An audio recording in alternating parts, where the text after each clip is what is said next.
Hello, my dear students. Here I have brought for you the solution of May-June 2024 paper, O-Level English 1123, and here we have variant 2, I suppose. So let's solve it as we have already done. It's section A, directed writing, where I think we had letter, yes. So here is section B of the same paper for descriptive and narrative writing questions. I just wanted to go to bed to sleep, but I thought that many of my students who have actually their paper tomorrow, for those who are appearing in October-November exam series 2024, it's their last night for the preparation. So I thought I should provide you the solution for the past paper questions to give you an idea how to attempt your composition or creative writing section for descriptive and narrative writing. So you will have 4 questions and there will be choice. 2 questions will be from descriptive writing and 2 from narrative writing.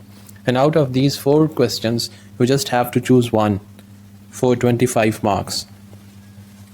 And in this section, the 10 marks are there for the content that you add, and 15 marks are there for the quality of your writing. That includes grammar, spelling, punctuation, everything. So the first descriptive writing question is, describe the scene at an important cultural event both before it starts and during the event.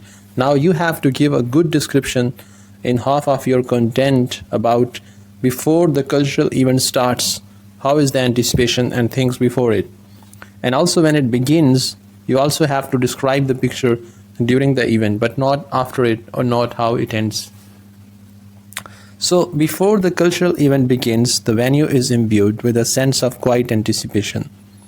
The grand hall, decorated meticulously for the occasion, gleams under the soft glow of overhead chandeliers, their crystal droplets refracting light in a kaleidoscope of colors.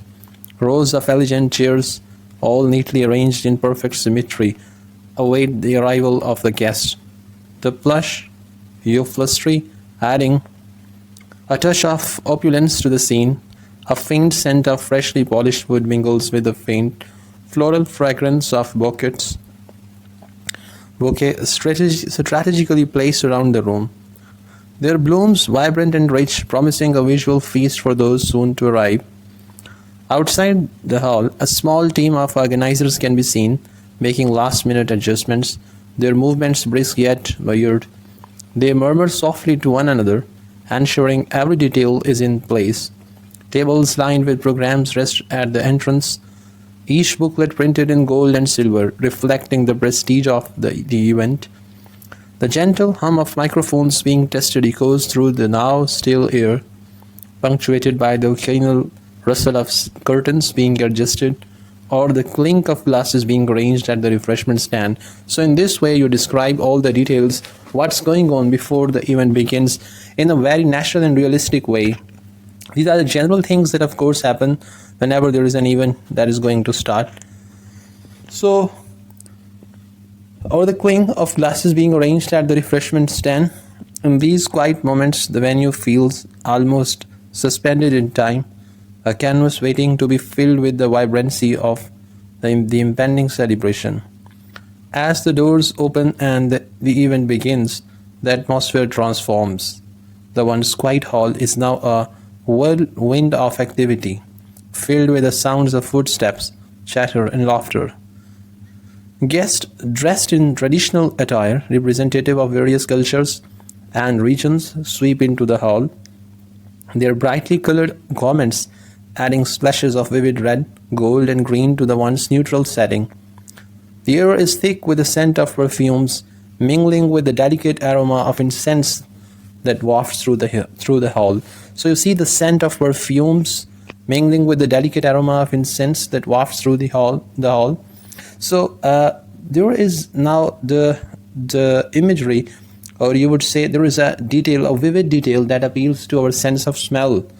So in this way, in descriptive writing, you have to add the things that appeal our senses. If you want to know in detail about descriptive writing, watch our other video that I made and uploaded about descriptive writing. That wafts through the hall, giving the space an exotic, almost mystical aura. On stage, performers Performers in intricately embroidered costumes prepare for their performances, their movements graceful and poised. The rhythmic beat of drums combined with the soft notes of lutes and stringed instruments fills the hall, each note reverberating through the crowd. The audience watches with rapt attention, their faces illuminated by the soft glow of stage lights that shift and change with the rhythm of the music. As the performances progress, the energy in the room builds. The dancers, with their elaborate hand gestures and fluid motions, seem to embody the rich traditions of their respective cultures. Every flick of a wrist, every graceful step is imbued with meaning, captivating the audience. Applause erupts frequently, a tangible expression of appreciation for the artistry and dedication on display. The once empty hall is now alive, with a pulse of cultural celebration, a harmonious blend of sound, color, and emotion. So, this is actually a beautiful, vivid description of the scene before and after a cultural event. So, here's now describe the scene at a local park or public garden, both early in the morning and in the afternoon. In the early hours of the morning, the local park rests in a state of serene tranquility. The first light of dawn softly breaks over the horizon, bathing the park in a golden hue, where long shadows stretch lazily across the dew-covered grass. The air, crisp and cool, carries with it the faint smell of fresh earth and blooming flowers, invigorating anyone who inhales deeply. The distant chirping of birds, harmonizing with the gentle rustle of leaves, adds to the stillness of the scene, making the park feel like a world removed from the city's hustle. At this hour, the park is sparsely populated. A lone jogger can be seen moving rhythmically along the winding path, his breath visible in the cold air.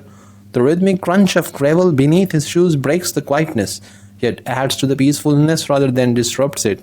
Nearby, a few dedicated early morning walkers stroll leisurely, some accompanied by their dogs, the sound of paws tapping lightly against the ground. The trees, standing tall and still, are bathed in the soft glow of the rising sun, their leaves whispering in the gentle breeze. Benches scattered along the pathways remain mostly empty, save for the occasional early birds sipping a coffee, silently taking in the beauty of the park's awakening.